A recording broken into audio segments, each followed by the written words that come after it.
Times Person of the Year is not an award. It is a marker of influence. It is a reflection of impact, a way to capture the meaning of a moment. It is a chance to recognize the people who led us, or even enraged us, the people who amused or inspired us. In this show, we'll recognize the athlete and entertainers of the year, the heroes who fought for us, and the visionary who captured our attention. All of these people and moments encapsulate 2021. Not guilty. Today and in the years to come. Faced with crisis after crisis, we proved we are creative and resilient, with a long history of extracting the possible from the impossible. The Capitol building under siege. Humanity stands at a chaotic crossroads, but we do so armed with strength and clarity of purpose, and an eye always on the future. Because inspiration and innovation continue to rewrite our story and extend our story to the stars themselves. On behalf of SpaceX, welcome home to planet Earth. This year, new voices and images demanded our attention, while we got our first glimpse of the metaverse to come. And everyday items in short supply. At the close of 2021, we continue to wrestle with the reality of COVID-19's impact on everything from the global economy to our holiday traditions. But it has also taught us that humanity can rise above, that our fight against hate and inequity continues to make progress. What do we want? Justice! What do we want it? And that together, we can be better. And for nearly 100 years, Time has been there to cover it, to document it, and to consistently show the world what the word influence means. This is Time's Person of the Year. We've come to expect the medals, the domination, the accolades. As teammates at the 2016 Olympic Games, I quickly learned that if Simone is competing, she's probably winning.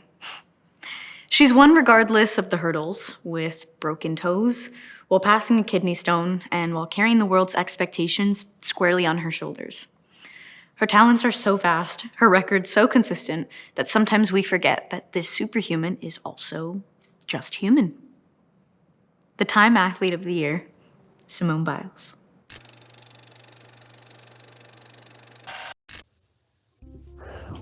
Well, welcome to the US team, and congratulations to the silver medal. Simone, what happened after the landing of your vault? I just felt like it would be a little bit better to take a back seat. I didn't want to risk the team a medal for kind of my screw-ups. It's been really stressful, this Olympic Games. I say put mental health first. It's okay sometimes to even sit out the big competitions to focus on yourself. Simone Biles, considered the greatest gymnast in history, has pulled out of the team competition at the Tokyo Olympics. Simone Biles said her mind and body simply are not in sync. This is about to thyself be true. And that is what she's doing. She's taking care of herself.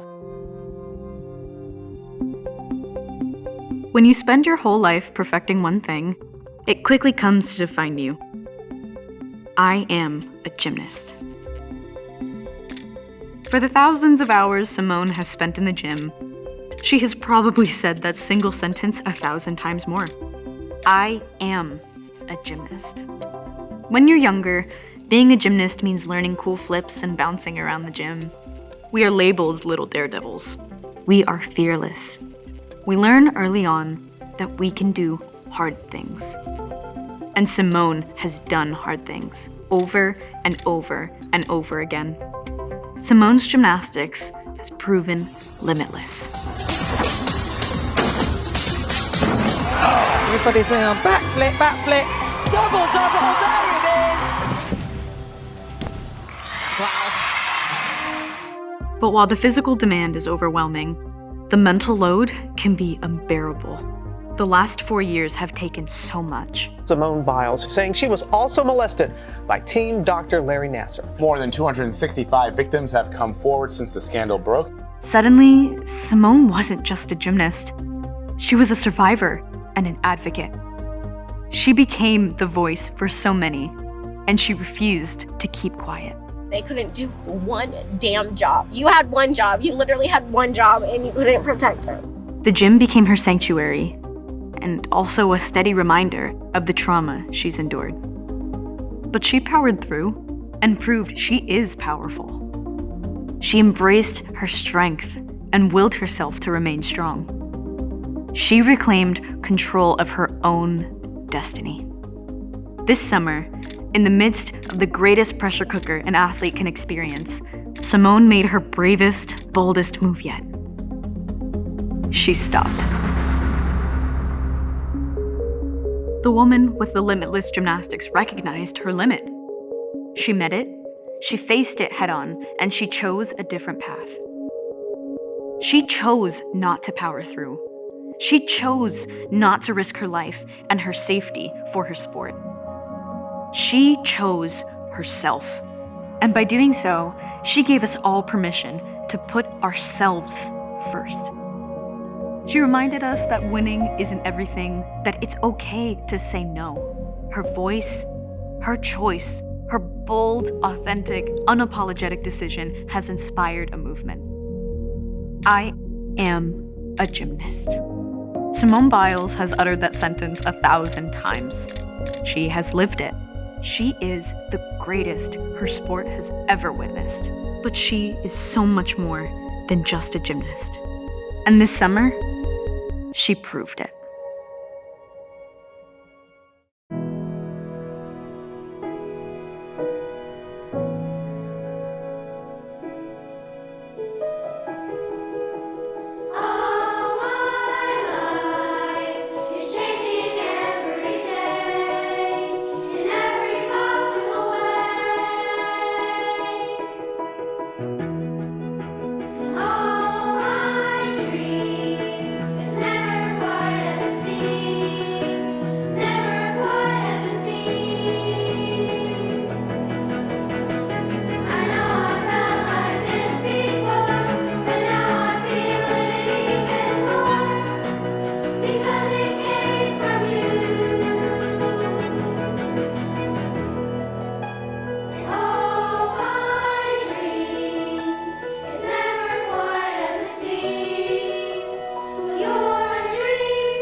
For nearly a century, Time has named the individual or group with the greatest influence over the prior 12 months as Person of the Year.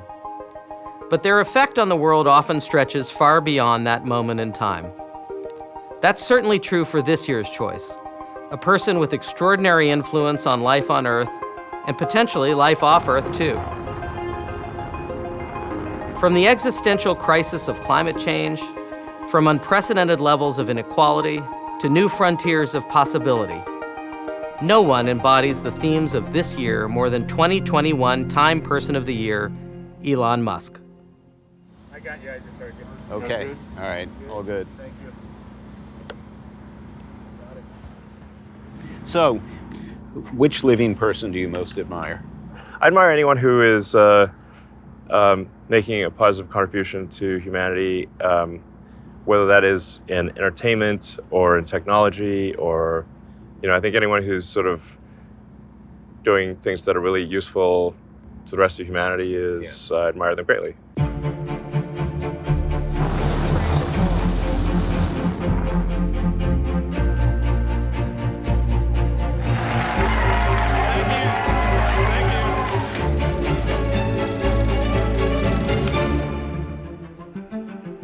It's really hard to escape Elon Musk's dominance over so many things in American life right now. He's got this rocket company that is completely dominating the space launch business. He's got a car company that is completely dominating the electric vehicle market. He's got 65 million Twitter followers, and he likes to make weird jokes and set people off. And sometimes with a single tweet, he can control the stock market or the value of various different cryptocurrencies. So this is a man who's just sort of become ever-present across a lot of different sectors. And this was really the year that he came into his own. His goal is to make humanity a multi-planet species, and at a time in which NASA has abdicated its operations to put people in low Earth orbit, and for the time being at least, put people on other worlds, SpaceX has stepped in like no other private company before it around the world. So, Elon Musk's wealth is largely tied up in Tesla stock. He is not only the CEO, he is its largest shareholder. And Tesla is one of the most valuable companies in the country. Its market value is more than $1 trillion, and his wealth is sort of tied up in that company. Tesla has dragged the legacy automators into the electric vehicle market. Yeah. Do companies like Ford, GM, Rivian, Lucid pose a threat to Tesla's dominance, or do you think you guys have so grasped the market at this point that you are going to own it? Well, if somebody makes better cars than we do, then and they then sell more cars than we do, I think that's totally fine. Our intent with Tesla was always that we would serve as an example to the car industry, and that and hope that they also make electric cars so that we can accelerate the transition to sustainable energy. I'm confident in the future in Tesla, that it will do well, and I hope some of these other companies do well too. Earlier this year, this Tesla crashed into a highway divider in California, killing the driver. Another slammed into a parked fire truck in Utah. Both had the autopilot feature on. There is a federal investigation underway into the autopilot software that Tesla has, which, despite the name, is not autopilot software. It does not drive the car for you. And people inside Tesla have expressed a lot of skepticism about whether the company's technology is eventually going to be able to get there. Are the cars safe? I mean, should I feel comfortable getting behind the wheel of a Tesla and saying, drive me where I need to go?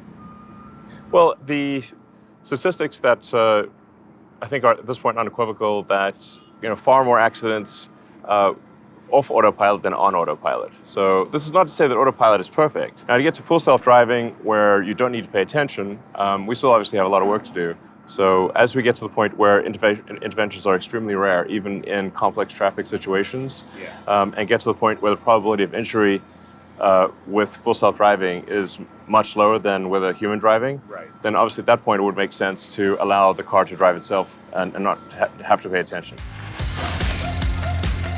Coming up, Olivia Rodrigo is the Entertainer of the Year. But next, we recognize the Time Heroes of the Year. Time shines a spotlight on the people, places, and ideas that define our times. As we recognize our Person of the Year, Time is also excited to launch our new travel series, Time Destinations, a deep dive into cultural capitals around the globe, as seen through locals' eyes. On December 28th, we begin our journey in Dubai, our first Time destination.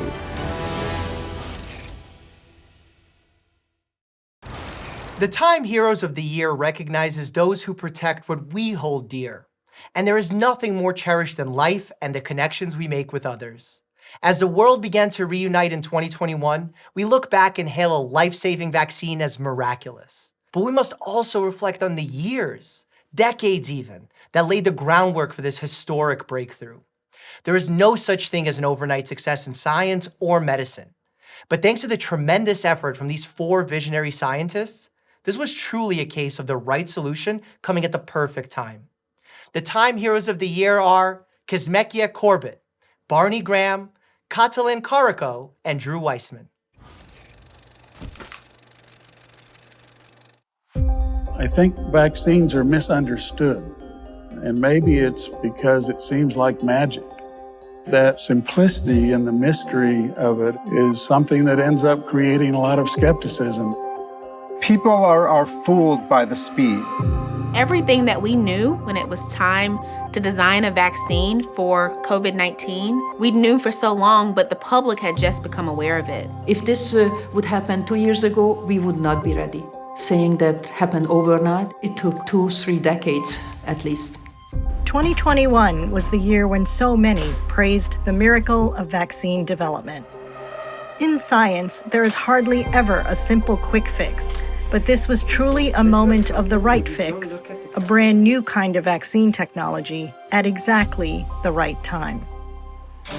I started out in math and I moved to biology, and after medical school, I saw one of the first cases of HIV in Tennessee back in 1982. And so the first part of my career was trying to understand the immunology of vaccine-enhanced disease and trying to make vaccines safer. I got interested in science when I was 16 years old. I was hooked on the idea that you could go to work and discover something that no one else in the world knows on any given day. It seems at 16 I thought that maybe I will be a scientist. I was always working with mRNA, for 30 years at least, and I was never wanted to develop vaccine. I wanted to develop it for therapy. When I first came to Penn from the NIH, pure luck hit, where I met Katie Carrico over a Xerox machine. And she told me she worked on RNA and she could help us with our vaccine. Every experiment doesn't work. Every hypothesis isn't good. It was a continuous flow of negative feedback. But we saw the potential of the RNA, and neither of us would give up. Although mRNA can teach our cells to fight infection, it took Doctors Carrico and Weissman 16 years to figure out how to use it safely in a vaccine. First, when I made this RNA, actually I did not tell Drew Weissman, my colleague, because I thought that maybe I mixed up something. So I repeated the experiment, and we could see that there was no inflammation in human cells. We're both scientists. We're not baseball players who cheer when we hit a home run. We knew that it had great potential, but what we thought about is, what are we going to do with it? Meanwhile, Doctors Corbett and Graham spent years unlocking the structural secrets of viruses. One of the really important problems in coronaviruses that had not been solved is really simple. What does the coronavirus really look like to the immune system? And to figure that out, you have to be able to take a really high definition picture of the proteins that are on the surface of the coronavirus. And then do some protein engineering to stabilize the structure. At that moment, you realize that you have almost what is a universal strategy for creating a vaccine for coronaviruses. A mysterious respiratory illness with similarities to SARS has healthcare workers around the world on alert. What we said to each other, all we need is a sequence and we're ready to go. We can make a vaccine in weeks and get it into people very quickly. The fact that we made a vaccine in 10 months and has the potential to end this pandemic will certainly stand out. Do it, Mama. Do it, Mama. Most scientists never get to see a product actually used. And to watch the evening news and see the relief on healthcare providers getting immunized, those were special moments.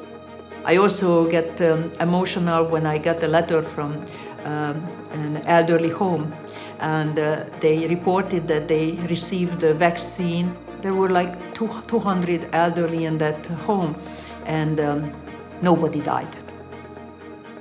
On social media, when children were going back to visiting their grandparents again, seeing people reunited in that way, it was a very surreal moment. A surreal moment, and definitely worth celebrating, if only briefly before a return to work. These scientists are now trying to apply their game-changing discoveries to other diseases, influenza, even cancer. A brand new way to make a healthier, more equitable world. Soon, Olivia Rodrigo is the Time Entertainer of the Year. But next, we hear again from the Time Person of the Year, Elon Musk. 2021 was a whirlwind year. It took from us. Sometimes it took all of us. But out of those difficult days, we learned some very important lessons. Love makes a family. Where there is love, there is hope. I can't believe it. I can't believe it. Love what you do.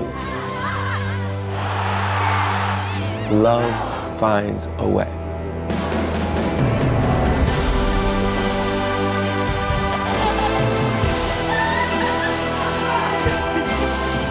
So if there's any lesson we can take into next year, it's this. When everything else is stripped away, what you're left with is love.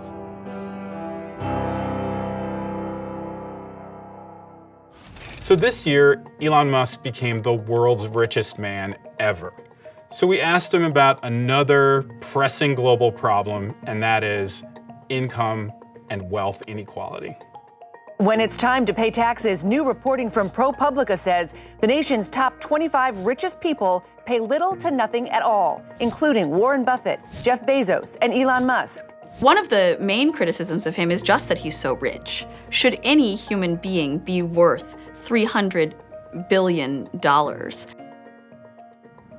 know, a lot of the push for higher government involvement and expropriation of assets by the government is really pushed by a bunch of politicians who are actually saying that resources shouldn't be in control of people, of private individuals. They should be in control of the government. They're basically saying they want control of the assets. I mean, I think in terms of things that people should perhaps get upset about is, like, I think getting upset about excess consumption is a thing to get upset about. But it, you know, if somebody's just wasting money on personal luxuries in a crazy way, you know, I'm not Warren Buffett's biggest fan, frankly, but you know, he sits there and he reads all these annual reports, which are super boring. Does anybody want that job? I think most people do not. I don't want that job. But like, he's not like engaged in like insane conspicuous consumption. So you have to say, like, okay, sure, he's got a high net worth, but he's doing a useful job for the economy, you know, and he's very skilled at it and should probably keep doing it.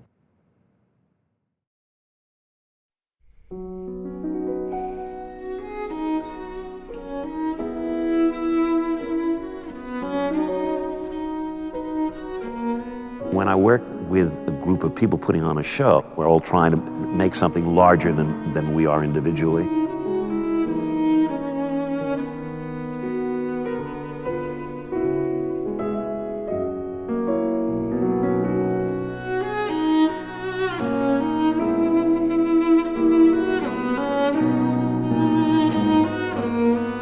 I think that if you can do live theater, you can do anything.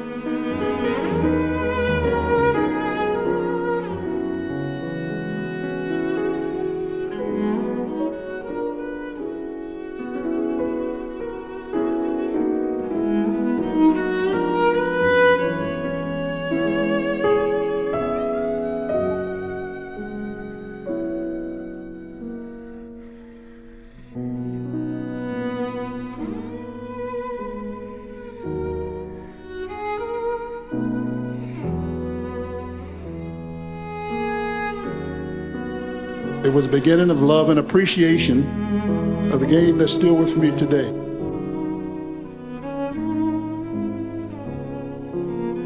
When I was 5 years old, I wanted to be a broadcaster. I used to listen to the radio and dream of being on the air.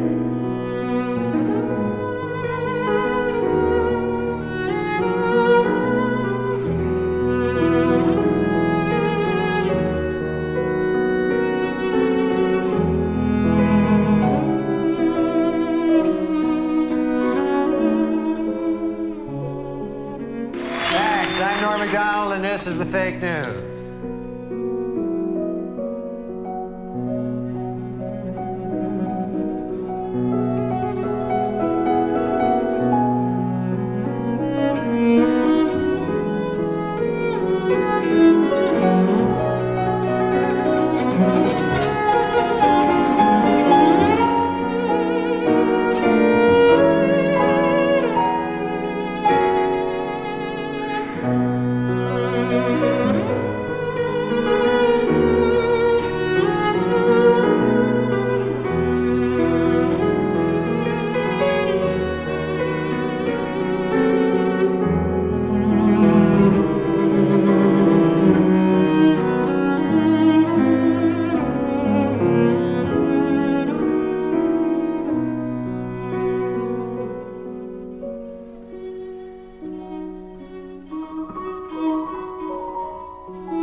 My big message is that to have a wonderful and daring and risky life, take risks at all costs.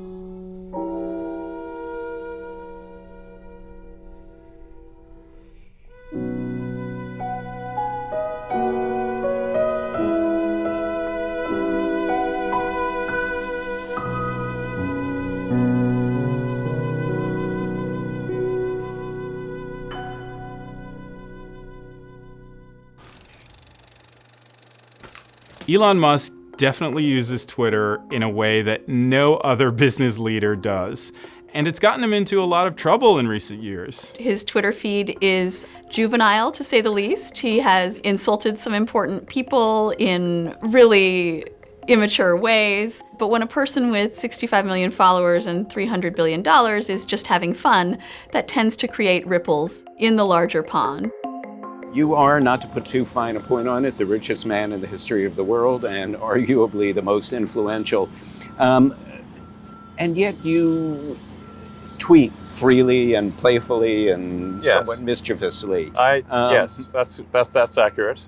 So our feuds with policymakers are poking Jeff Bezos. Is that good for the overall brand? Yeah, I don't really think about brand optimization, to be frank, as is obvious from my tweets, which are often self-inflicted wounds. Or humor that I find funny, but not necessarily that many other people find funny. Right. When you say take the red pill, do you worry about sending none too veiled? I said take both pills. Take both. Well, that's okay. All right. Well. Yeah. But do you worry at all about activating, motivating the political fringe? Yeah. Actually, when I said take the red pill, I didn't realize that was some politically charged phrase. Right. I was referring to the Matrix. Yeah. Okay. Yeah.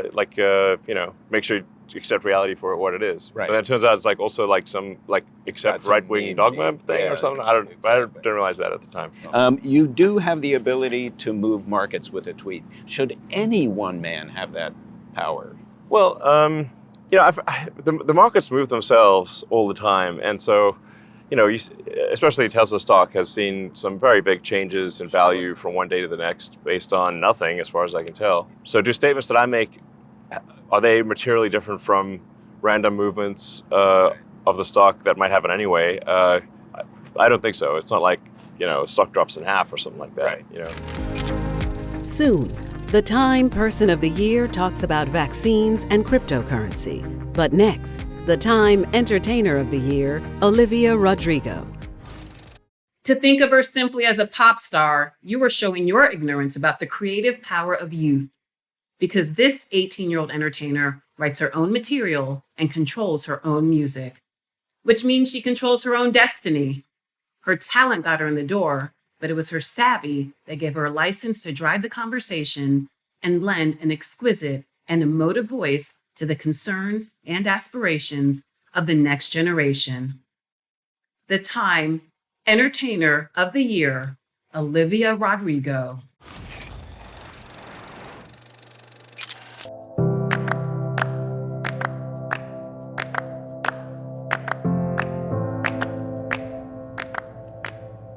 I think there's something really special about a song that's just so devastating. You walk out of the song feeling some sense of relief, or you feel like it struck a chord that's really deep inside of you.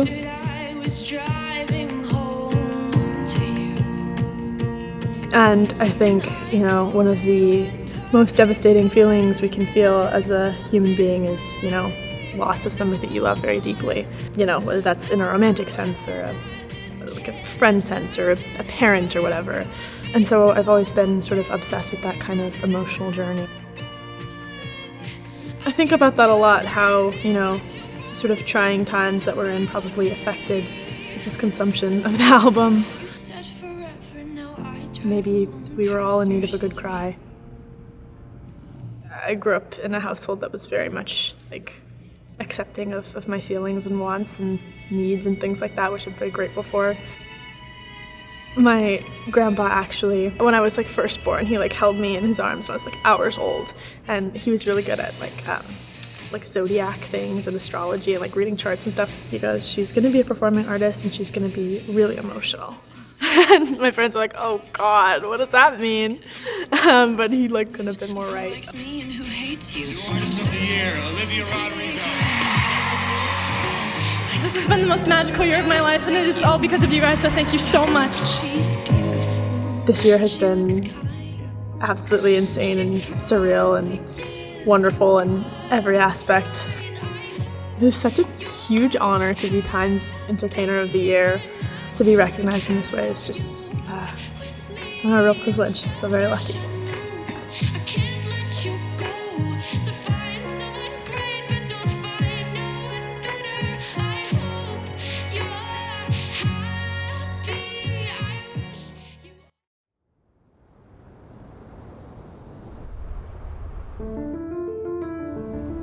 When you lose yourself in nature and find your soul.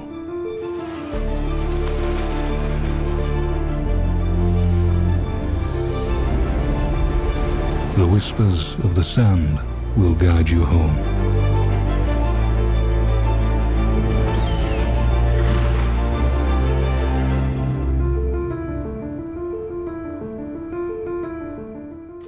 Elon Musk is someone who pursues his goals relentlessly. And I think that does sometimes make him blind to the potential human toll, the potential human cost that can create for some of the people who get sort of ground up in the gears of the things he's trying to do. You've made statements downplaying COVID-19. You kept your factories open, running at the height of the pandemic. And well, actually, technically, I think there's a misunderstanding there on the factories front. Tell me about it. Other car factories in the United States had restarted. Right. And we were blocked only because our car factories in the Bay Area and California. So California had actually said manufacturing can restart. Right. And then Alameda County decided of their own accord that Tesla could not restart. Reopening the factory in Alameda was arguably a poor management choice. I think he was aware of the risks that his employees were taking. I don't think it was necessarily a fair choice to pressure or invite or ask or instruct employees to come back to work. Are you vaccinated, if I may ask? Yeah, I mean, I'm very pro-vaccination. Yeah. I believe the science is unequivocal. Yeah. I tweeted to that effect. But by the same token, I am against forcing people to be vaccinated. You know, I think this is just not something we should do in America. I think we should encourage people to be vaccinated, strongly try to convince them to be vaccinated, but not force them to be vaccinated, or for example, force them to get vaccinated or get fired. Time Person of the Year is produced in partnership with Procter & Gamble. Elon Musk is incredibly influential in the cryptocurrency world. He's constantly tweeting about his opinions about certain cryptocurrencies versus others. He is known as a big proponent of Dogecoin. And someone who has in the past taken Tesla's assets and invested those into Bitcoin and then sold that Bitcoin at a profit. Well, I mean, I could really sort of wax on about the nature of money for hours because I played a significant role in creating PayPal. And so my understanding of the money system at a fundamental level of how it actually works, the detailed mechanics of it, is, I think, there are very few people that understand it better than me. Bitcoin is an interesting example, obviously the prime mover on this, but the transaction volume of Bitcoin is low, and the cost per transaction is high. It is, at least at its base level, suitable for maybe an exchange, a store of value. But fundamentally, Bitcoin is not a good substitute for transactional currency. Right. And even though it was created as a silly joke, Dogecoin is better suited for transactions. Why is that? The total transaction flow that you can do with Dogecoin is substantially more than, like, transactions per day is much higher than, has much higher potential than Bitcoin. It is slightly inflationary, but that inflationary number is a fixed number as opposed to a percentage. Right. So that means over time, its percentage inflation actually decreases. And that's actually good because it encourages people to spend and rather than sort of hoard it as a store of value. I'm going to switch to a personal question a little bit, if you're okay with that. Yeah, sure. So what happened with the Grimes, and do you have a new girlfriend? Oh, man. Someone new. I know, here we are with our here we somewhat go. different approach. Grimes and I say like semi-separated, it's just that her work has her just being in different places a lot versus my work. Yeah.